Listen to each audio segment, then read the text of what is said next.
बच्चन महाराज साहब। बच्चन 11। चाह।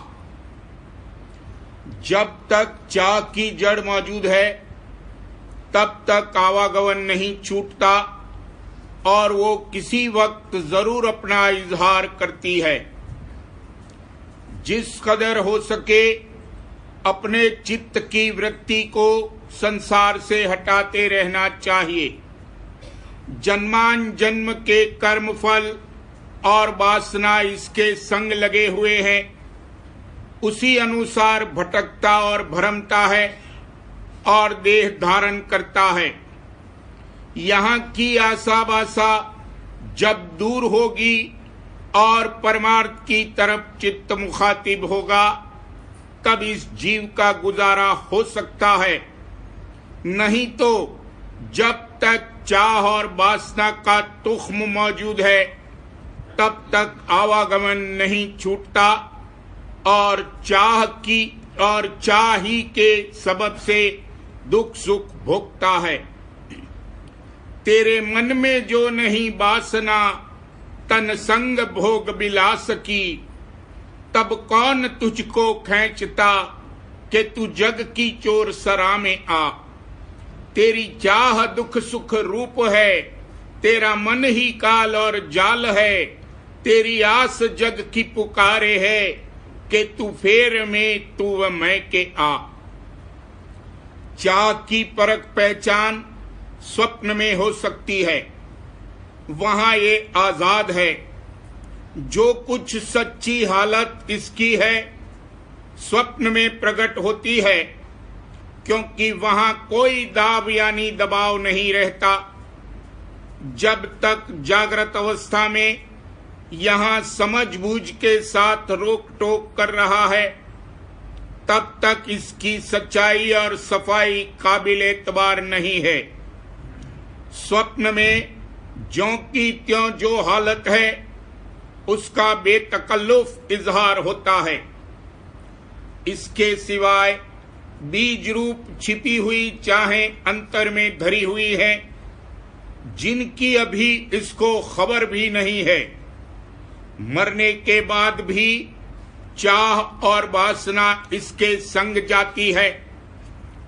जब कोई आदमी मरता है उस वक्त किसी खाने की चीज पर ख्वाहिश करता है, वो जरूर उसको खिलाते हैं, इस ख्याल में कि चाह उसकी संग न जावे, नहीं तो फिर जन्म धरना पड़ेगा। मन रसों का रसिया है, यहां संसारी पदार्थों में इसको रस आता है तब इस तरफ मुखातिब रहता है। ऐसे ही जब अंतर में इसको चाट लगती है तब परमार्थ की तरफ रागिब होता है। जैसे यहाँ की चीजों से इंद्रिय द्वारे जब सूरत की धार का मेला होता है तब रस आता है, इसी तरह अंतर में जब सूरत का चैतन्य धार से संयोग होता है तब अंतर का रस आनंद मिलता है। जुआरी और शराबी को जुए और शराब में इस कदर रस आता है कि खाना पीना पेशाब पखाना भी भूल जाता है। अगर परमार्थ में इस कदर तवज्जो नहीं आती तो वो परमार्थ कैसा है जिसमें के सरूर और आनंद दिन दिन बढ़ता जावे, वही सच्चा परमार्थ है। तब रोज बरोज संसार से इसकी तवज्जो हटती जावेगी और परमार्थ में विशेष होती जावेगी। और फिर जैसे जुआरी या शराबी को जब जरूरत पड़ती है तब अपना कामकाज भी कर लेते हैं, मगर चित्त उनका जुए या शराब में रहता है। ऐसे ही भक्तजन जरूरत के मुआफिक अपना रोजगार पेशा भी कर लेते हैं, मगर चित्त उनका अपने भगवंत में मशगूल रहता है। जैसे तन मन इंद्रिय बुढ़ापे में शिथिल हो और ज़ईफ हो जाते हैं, ऐसे ही भक्ति करने से चाह और वासना दुबली और कमजोर होती है, मगर जब तक जड़ उनकी मौजूद है तब तक काबिल एतबार नहीं। फिर इसमें पत्ते और नई नई डालियां निकलती हैं और चाह हरी और सरसब्ज हो जाती है। जैसे कि कितने ही ऋषि मुनियों का हाल हुआ था।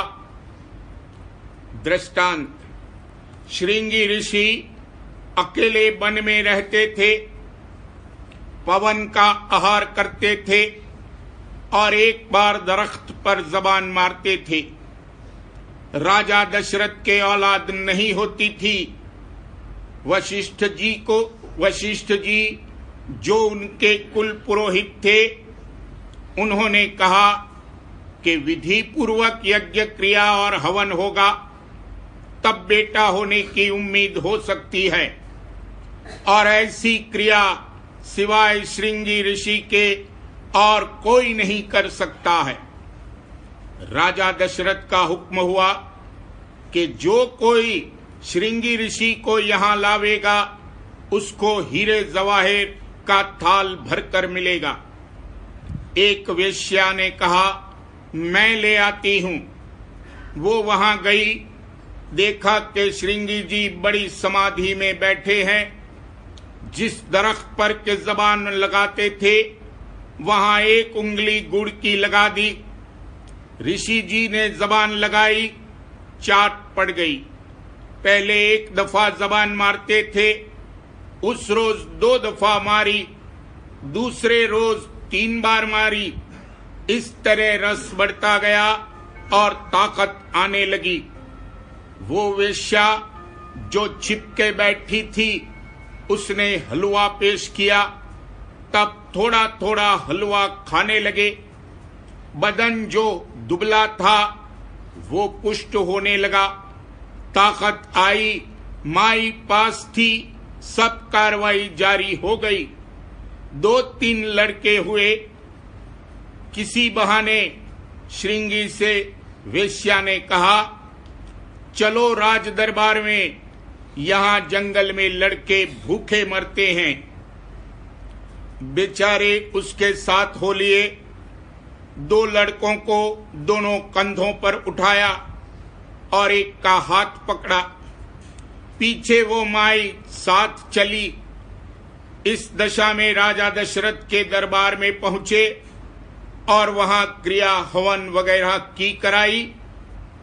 जब वहां किसी ने ताना मारा तब होश आया, एकदम लड़कों को वहीं पटक के भागे और तब चेत आया कि माया ने लूट लिया। रमैया की दुल्हन ने लूटा बाजार, सुरपुर लूटा, नागपुर लूटा, 3 लोक पड़ा हाहाकार। ब्रह्मा लूटे, महादेव लूटे, नारद मुनि के पड़ी पिछार। श्रृंगी की मिंगी कर डाली, पाराशर का उदर बिदार।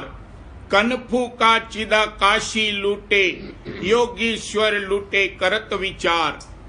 हम तो बच गए स्वामी दया से, शब्द डोर गए उतरे पार। कहे कबीर सुनो भाई साधो, इस ठगनी से रहो होशियार। माया तो ठगनी भई, ठगत फिरे सब देश। जा ठगने ठगनी ठगी, ता ठग को आदेश। कबीर माया मोहनी, मोहे जान सुजान। भागे हूं छोड़े नहीं, भर भर मारे बान।